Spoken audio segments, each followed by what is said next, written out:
Hey everybody, now we're going to talk about scalar matrix operations. Once again, we have rows first, columns second. We have to determine what they are. Once we determine what those are, we put them side by side. Now in this one, we're looking for the scalar matrix of D times E. So first we have to see what our matrix D and E are. Now I've already done this. Where I've taken dimensions of an arbitrary matrix D and an arbitrary matrix E. I got D is 3 by 2, matrix E is 2 by 4. Put those side by side in that order, according to what they had listed there. We got D first, E second. And we see that those middle terms there, they have to be equal or the matrix does not qualify and it's a D and E. Then those outside terms tell us what the dimensions of our solution are going to be. So in this one, it does qualify, and we have a 3 by 4 for our solutions. See that we have 3 rows and 4 columns for our solution. Now I have 4 matrices here, and those are what we're going to work with on this one. Scalars follow a pattern. Once you figure out that pattern, they're easy to solve. First, does it qualify? Then determine dimensions and solve.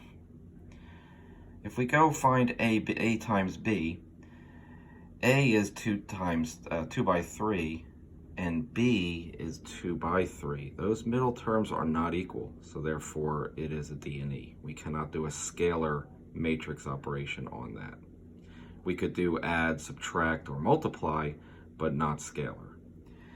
If we go to AC, A times C, we can see we have 2 by 3 and a 3 by 2. They match the middle terms. The dimensions of it is going to be 2 by 2. So we're going to have a matrix solution like this. All right, the values are found by summing the multiplications of the first row of A against the first column of C. This is where it gets a little complicated, but like I said, once you get the pattern, you should be able to figure it out. You can see what I did there. I took each of those matrix elements, multiplying the correct ones against each other to get values, and you can see that I got an upper left value of 43. If I go over to my matrix, you can see those are the solutions. See, the 43 is there. Moving on to our second element we need to find. Once again, it's going to be found by the summation of the multiplications of the first row of A against the second column of C. I have the elements listed there.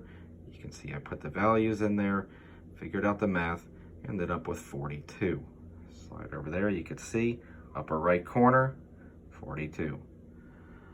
For the other two, at the bottom left is found using the second row value. We're done with the first row. We can actually, some people just cross those out so they don't even look at them anymore because we're done with that first row.